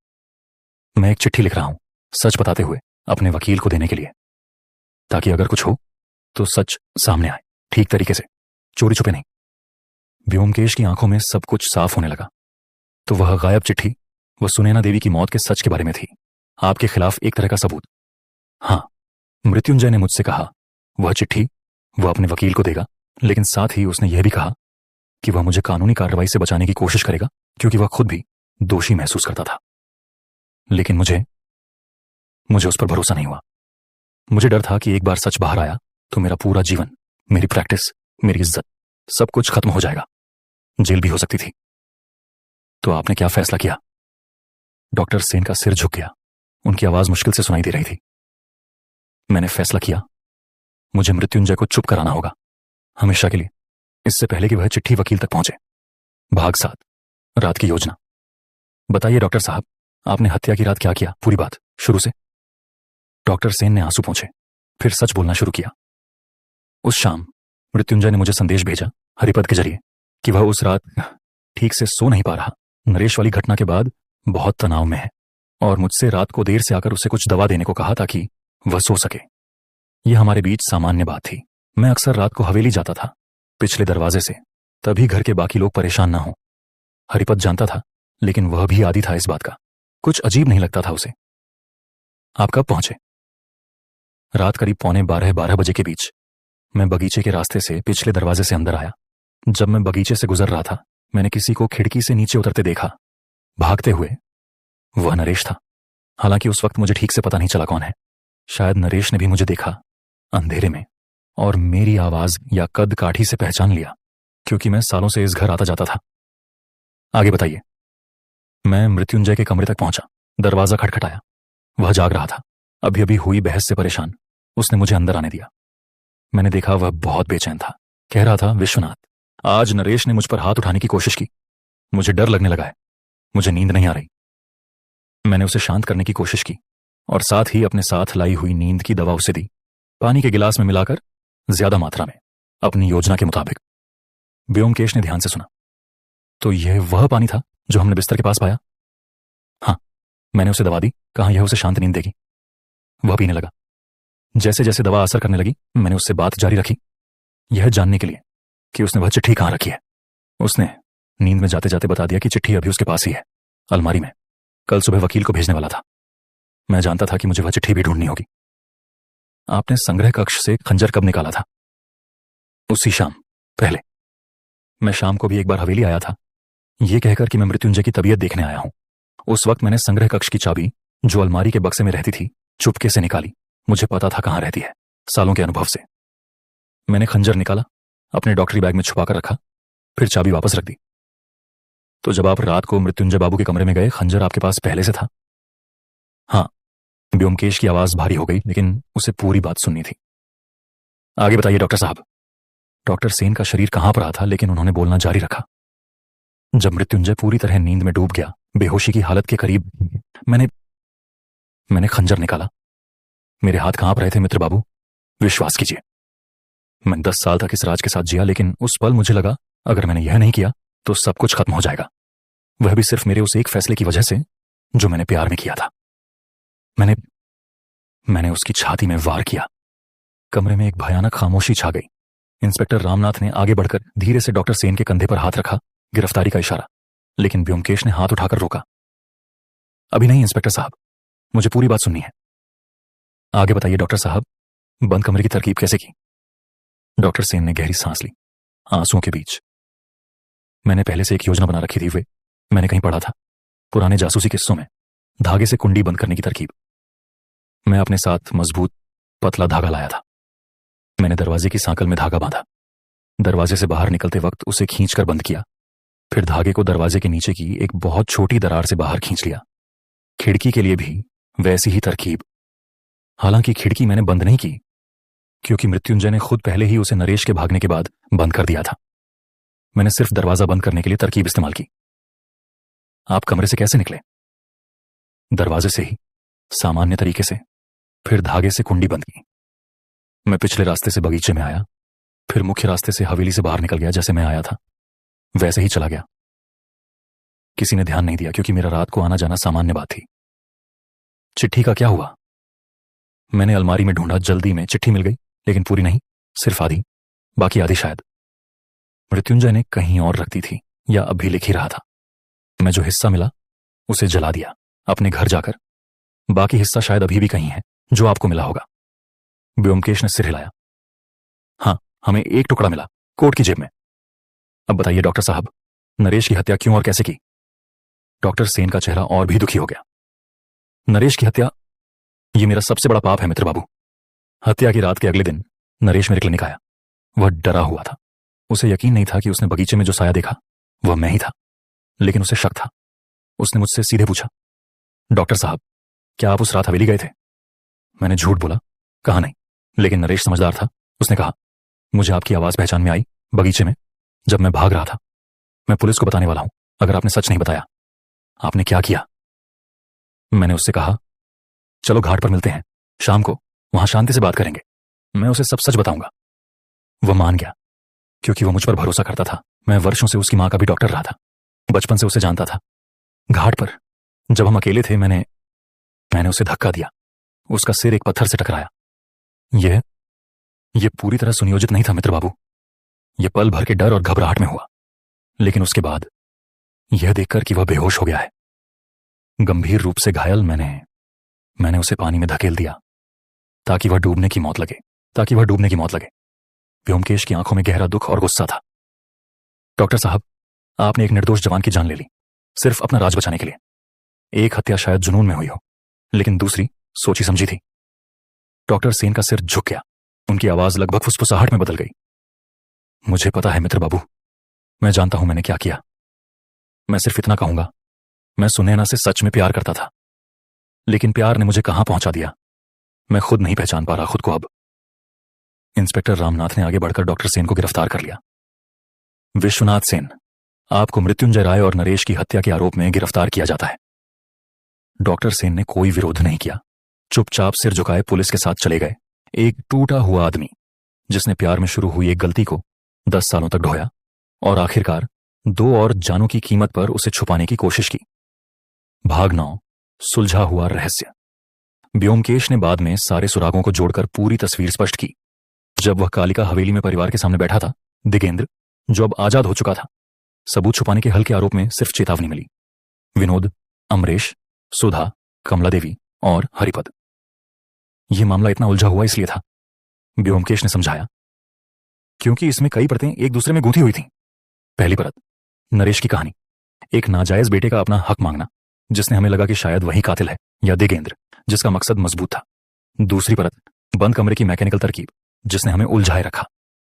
तीसरी परत, घर के हर सदस्य के अपने अपने राज्य, जो हत्या से जुड़े लगते थे, लेकिन असल में अलग ही कहानियां थीं।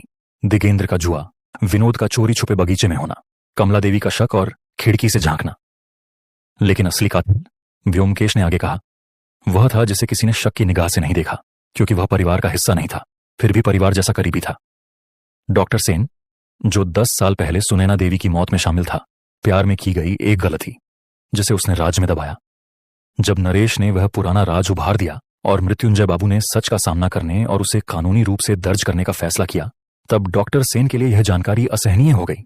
उसने अपनी मेडिकल जानकारी का इस्तेमाल किया, नींद की दवा, जिसे वह खुद पहले दे चुका था, अपनी घर में आने जाने की खुली छूट, जिसने उसे बिना किसी शक के अंदर बाहर होने दिया, और अपनी सूझबूझ, जिसने उसे बंद कमरे की तरकीब सोचने में मदद की। कमला देवी ने कांपती आवाज में पूछा, मित्र साहब, तो मेरी बेटी की खिड़की पर वह साया दूसरी रात, वह कौन था? व्योमकेश ने नरमी से मुस्कुराते हुए कहा, कमला देवी, मुझे लगता है वह आप ही थीं। फिर से, शायद अपराध बोध और चिंता में, अपनी बेटी की सुरक्षा को लेकर बेचैन, आप रात को उसके कमरे के आसपास चक्कर लगा रही थीं, बिना यह सोचे कि यह किसी और को डरा सकता है। मालती ने डर के मारे एक साया देखा और चीख पड़ी, लेकिन वह कातिल नहीं था, सिर्फ एक चिंतित मां थी। कमला देवी की आंखों में शर्मिंदगी और राहत दोनों झलके। और चिट्ठी का बाकी हिस्सा? सत्येन ने पूछा। वह हमें कभी पूरा नहीं मिलेगा, व्योमकेश ने कहा, क्योंकि डॉक्टर सेन ने उसे जला दिया। लेकिन जो टुकड़ा मिला और डॉक्टर सेन का कबूलनामा अदालत में सच साबित करने के लिए काफी है। कुछ हफ्तों बाद व्योमकेश मित्र और सत्येन एक बार फिर कालिका हवेली गए। इस बार किसी जांच के लिए नहीं, बल्कि दिगेंद्र के निमंत्रण पर, जो अब परिवार का नया मुखिया बन चुका था, नई वसीयत के हिसाब से, जिसमें उसका हिस्सा घटाया गया था, लेकिन जिसे उसने पूरी विनम्रता से स्वीकार कर लिया था। हवेली का माहौल बदल चुका था, अभी भी दुख था, लेकिन एक नई शुरुआत की उम्मीद भी। कमला देवी और मालती को अब उनका हक मिल चुका था, नई वसीयत के मुताबिक। विनोद ने अपनी थिएटर कंपनी के लिए ईमानदारी से पैसे जुटाने का फैसला किया था, बिना किसी चोरी छुपे तरीके के। अमरेश और सुधा की शादी की तैयारियां फिर से शुरू हो गई थीं, इस बार सच्चाई और भरोसे की बुनियाद पर। व्योमकेश, सत्येन ने पूछा, जब दोनों हवेली से लौट रहे थे, गंगा किनारे टहलते हुए, क्या तुम्हें लगता है डॉक्टर सेन को माफ किया जा सकता है? आखिर उसने प्यार में ही तो सब शुरू किया था। व्योमकेश ने कुछ देर सोचा, फिर धीरे से कहा, प्यार एक खूबसूरत एहसास है सत्येन, लेकिन जब वह गलत फैसलों का बहाना बन जाए, तब वह अपनी खूबसूरती खो देता है। सुनैना देवी की मौत में शायद दया का एक तत्व था, लेकिन मृत्युंजय बाबू और नरेश की हत्याएं, वे सिर्फ आत्मरक्षा और डर से जन्मी थीं, अपने ही किए का सामना करने के डर से। कानून को अपना काम करने दो, माफी का फैसला भगवान पर छोड़ दो। गंगा की लहरें शांति से बह रही थीं, सूरज डूबने को था, अपनी सुनहरी रोशनी पानी पर बिखेरते हुए। कालिका हवेली का रहस्य सुलझ चुका था, एक ऐसा रहस्य जिसमें प्यार, विश्वासघात, बदला और गहरे राजों की कई परतें थीं, जो आखिरकार सच्चाई की रोशनी में उजागर हुई। व्योमकेश मित्र ने अपनी टोपी सीधी की और मुस्कुराते हुए सत्येन की तरफ देखा। चलो सत्येन, एक और मामला सुलझ गया, लेकिन कलकत्ता की गलियों में मुझे यकीन है कोई नया रहस्य हमारा इंतजार कर रहा होगा। दोनों दोस्त हंसते हुए आगे बढ़ गए, कलकत्ता की शाम की भीड़ में गुम होते हुए एक नई कहानी की तलाश में, जो अभी लिखी जानी बाकी थी। समाप्त।